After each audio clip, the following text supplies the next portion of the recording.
Hey, how you doing? It's Postman, founder of Liveoffbeats.com.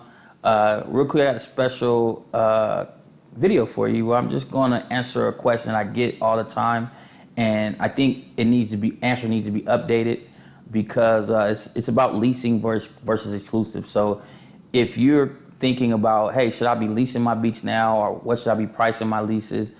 Should I be selling exclusively? What should I be selling exclusively? Am I losing money if I sell my beat exclusively and then I can't lease it anymore? So all these questions I'm going to answer in this particular video. Make sure you like, comment, subscribe on the channel, whatever channel you're watching this video on, and so you can get more information like this. So leasing has been around for quite a bit.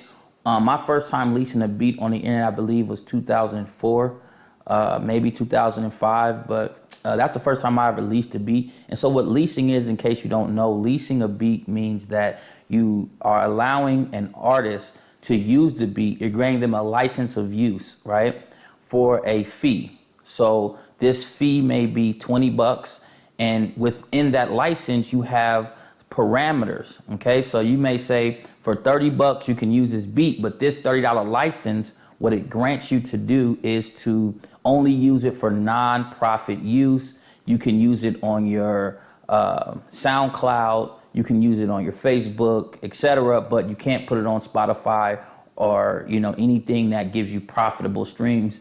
This license doesn't grant that. So essentially, what leasing a beat online, in terms of leasing it online, because again, there's different agreements in different arenas. So we're talking about leasing beats on the internet. Essentially what you're doing is you're saying, okay, you can use my beat. I'm granting you a license, and this license has these parameters, okay? Now, as you may increase the price, if you want to increase the parameters, for example, you may say, okay, you only can get non-profit streams for $30, but if you want to get the $100 license, that allows you to get, up to 50,000 profitable streams on Spotify, etc., Tidal, collectively. So you may increase the price, and a good thing to do now is to increase the ramifications or the parameters that the license now allows the artist to do. So this is fairly newer. See, when we started, we didn't have that type of awareness because, streaming wasn't really out yet. It wasn't big, all this stuff. So it was more or less just like, hey, $30 for a lease, and that's what it is, 50 bucks if you want the tracked out files or whatever, 100 bucks.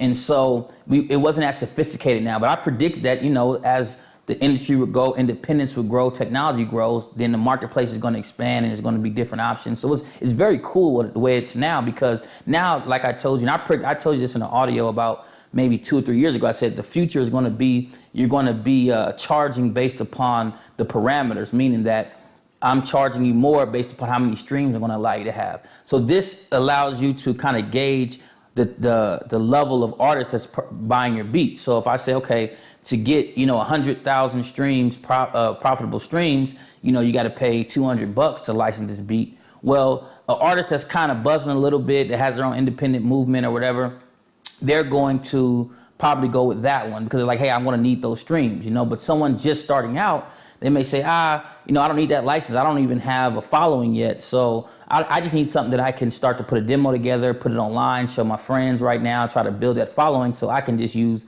a $30 license, nonprofit license, right? So you want to start now basing it upon the parameters or the licensing agreements that you allow with your leasing options, right? So that's the first thing. Now, the second thing, exclusive, means that you're giving someone the exclusive right to that beat, meaning that you're not going to give it to anyone else because you're saying, hey, you have the rights, you're going to be the only person with this beat, or per your agreement, you may say the only 2 people with this beat or whatever. But generally speaking, you're agreeing that you're the only one I'm going to allow to license this beat, okay? So exclusive agreement is still licensing your beat. It's just saying that I'm saying that you're the only one I'm going to license it to. You get it? So I think producers mix that up. They think that selling it exclusively means that, something different than leasing. Well, they're actually the same thing. They're all in the realm of licensing, but you're essentially saying that you're going to be the sole licensor of this beat, and you're going to have the agreement that for this length of time, you're going to be the only one who's going to be able to use this beat. Whereas a leasing agreement and when it comes to selling beats online, it's licensing it to an artist, but saying that I'm going to be able to license it to multiple artists, right? It's a non-exclusive agreement. So leasing is generally thought of as non-exclusive agreement, and there's an exclusive agreement, okay?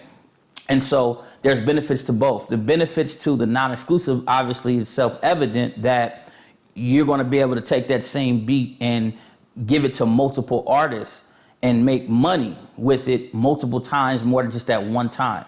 So this essentially creates a situation where you're going to try to sell more masses, so cheaper as far as price, but you're going to sell more of it to the masses. So instead of selling it one time, you're going to sell it, 100 times for $30, and that equals out to $3,000, right? Or you may sell it 100 times for $100, license it out, and that equals, $10,000 for that particular beat. So that's great, because a lot of the independent online artists don't have the budget that a major artist or someone with a backing will have. So essentially, you're giving them an opportunity to be blessed with your music and to be able to do their thing and live their dreams through great production. And as well, you're allowing yourself to make the proper income you need in order to live a life that you dream about. So it's a win-win situation there. Now, the exclusive agreement, generally, you want to be charging more. And the benefits of exclusive agreement to an artist is that, well, they know that other artists aren't going to be using this same beat, right? So in their mind, they're saying, okay, look, man, I'm going to be giving you this exclusive agreement. I'm going to get this exclusive agreement because I don't want to have 100 artists on the internet running around rapping over the same beat or singing over the same beat. So I need something that says that, hey, a license that says just I'm going to have it. Now, generally, this is someone that's a little more serious, because they're like, hey, man, this is going on my album, etc. So, I'm not trying to do the leasing thing. I just need stuff that, I know is mine, and people aren't going to be able to find it anywhere else. And so for that, generally, you can charge more. So you're going to want to charge more. Now, the pricing structure is different, depending on how. And the reason why I say, let me qualify what I'm saying. Let me back it up a little bit. The common question I get is, well, how much should I charge for my exclusives? And it's a hard question, because it depends on where you're at in your music production business, where you're at in your career, where you're at in your talent level. So it's not as simple as, hey, man, charge $5,000. Every producer should be charging $5,000, because your talent level and your skill level may not command $5,000 at this point, right? So you may be up and coming and you're still getting your skills together, but you have some interested parties because they're up and coming. And so you may be able to get, $350, $500 for an exclusive. Not a whole lot of money, right? And of course, if industry-wise, it's pennies and all that kind of stuff. But depending on where you're at, if you just started making beats 6 months ago, then that's not bad.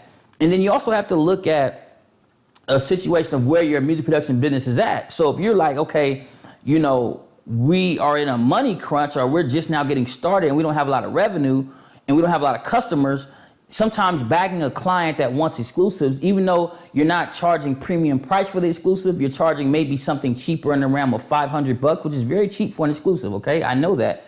But sometimes if you're building your client base, right, you're like, hey, I can give you $500 for an exclusive, predicated on the assumption that this is a relationship that you're building, and they're going to be coming back, over and over throughout the course of your music production business, over the course of a year when they got more projects. So you're trying to build your client base, right?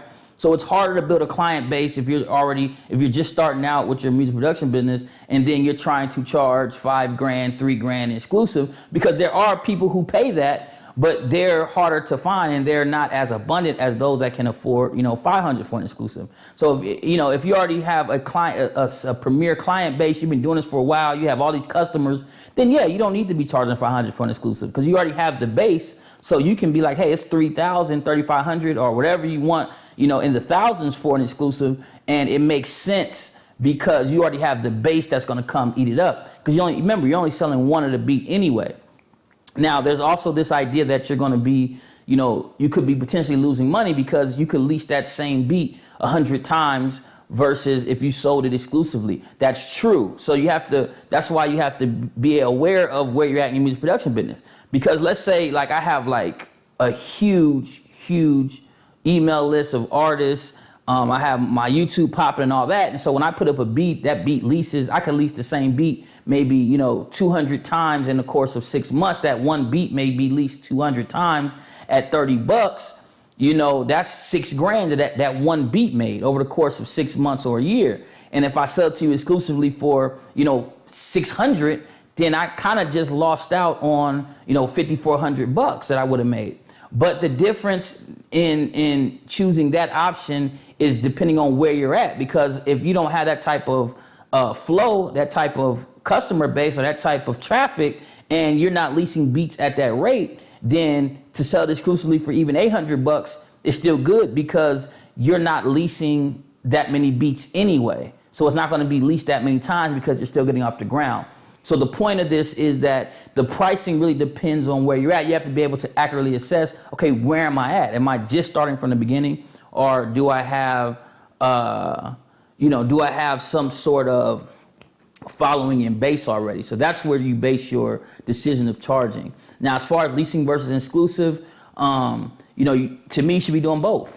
Right? You got some tracks that you're like, yo, this should be an exclusive track. This is a hit record. You may got some lyrics to it, a chorus to it.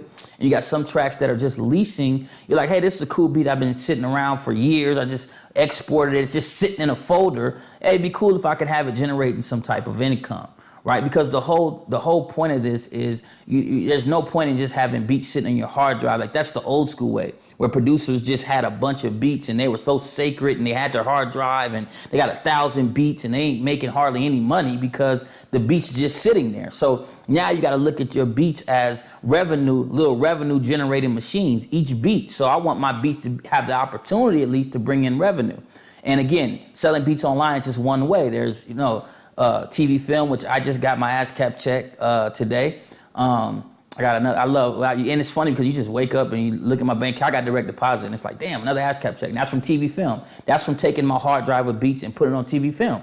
But then you can take your hard drive with beats and put it on the internet, on YouTube, and let that collect, daily income. So there's different avenues. The whole point is just not to have it just sitting there on your hard drive, though, just collecting dust, or just uploading it to a BeatStars or Airbit and let it collect dust there, when it could be collecting money. Even if no matter how little or how much it's collecting, at least it's collecting or has an opportunity to collect. So that's our philosophy here at Liveoffbeats. Why let your beats collect dust when they can at least have an opportunity to collect you some money? No matter how big or how small it is, it's better than it not collecting anything. And then it accumulates, right? So living off beats is being able to take your beats and generate enough income to where you can comfortably live, pay all your bills, and have money left over to save. And now you're living off your beats. Now, we have another special training that we're going to do. It's an Encore training, and it's going to be 100% free.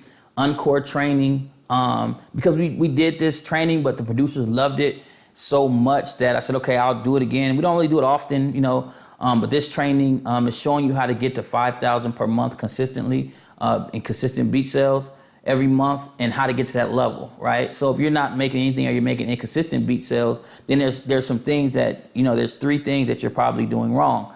There's probably 3 secrets you're unaware of. And again, if anybody can do it, you can do it. So if there are producers that are making thousands of dollars, and we know that they are, but there's producers making $500,000 a year, right, and more, selling beats online, that means that there's something they're doing that you're not doing. That's all it means. It doesn't mean you're stupid. It doesn't mean your beats aren't good enough. It doesn't mean that you're unintelligent. It just means that they're doing things that you aren't doing. It's basic math, right? It's basic math. So if you know what those things are that they're doing that you're not, if you begin to do them, you will begin to get those same results that they get, right? It's perfect law and order in the universe. So sign up. I'll put the link down there for the training.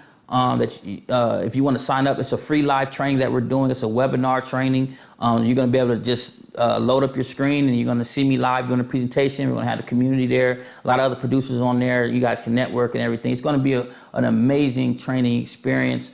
And it's about how to get to $5,000 per month consistently selling your beats online, right? How to get to that mark of 5,000, because I feel like if you get to that 5,000, you can live comfortably. Depending on where you live anywhere other than, Manhattan, you can live comfortably off that. And then you can grow from there.